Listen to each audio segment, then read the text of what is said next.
Germany, April 14th, 1561. At dawn, the citizens of Nuremberg awoke to what was described in a local news flyer as a very frightful spectacle. Various strange objects were spotted in the sky, engaged in what appeared to be an aerial battle. Could they have been witnessing a close encounter? They see this incredible sight as the sun is coming up. They see what they describe as cigar-shaped objects, circles in the air, and crosses, flying crosses. And suddenly, these shapes began emitting other shapes. The spheres and discs were seen for a long time as they apparently were fighting in some kind of a battle over the city. In fact, the battle was so evident that the people in Nuremberg were actually able to perceive which side was winning. Some of the objects were seen to crash into the ground and disappear in a cloud of smoke or steam. Other objects were seen to fly off and disappear in the direction of the sun. This entire event becomes memorialized in a broadsheet. Now, a broadsheet in the 16th century was literally a newspaper.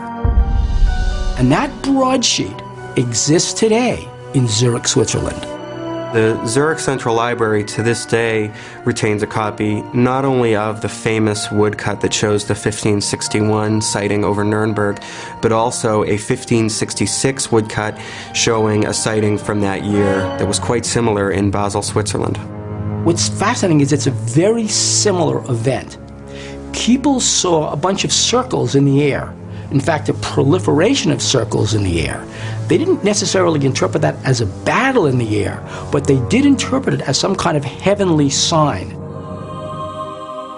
The broadsheets that were distributed both in Nuremberg and in Basel 5 years later advised people to repent for their sins and interpreted these extraordinary events as signs from God. In all time, everything paranormal, extra, ordinary, belongs to realm of divinity, of God. God's doing this. God is punishing us. God is blessing us. Go repent, go to church. It's interesting to read the Nuremberg description because it is written with religious iconography in mind. They talk about crosses seen in the sky on the previous day during that sighting. Now, what we might think of as a fuselage with wings might have appeared as a cross to people who saw religious symbolism constantly in their everyday life. It's difficult to imagine how these things might have appeared, but it's certainly possible that if these were to appear in the sky today, we would describe them quite differently. Could the people of Nuremberg have actually witnessed a battle between warring alien factions? An event eerily similar to the one written about in the Bhagavad Gita over 3,000 years earlier. And if not, what else would explain the vivid accounts of luminous globes and blood-red crosses appearing in the sky? Throughout the Middle Ages, visions of strange happenings were often attributed to God or to the supernatural.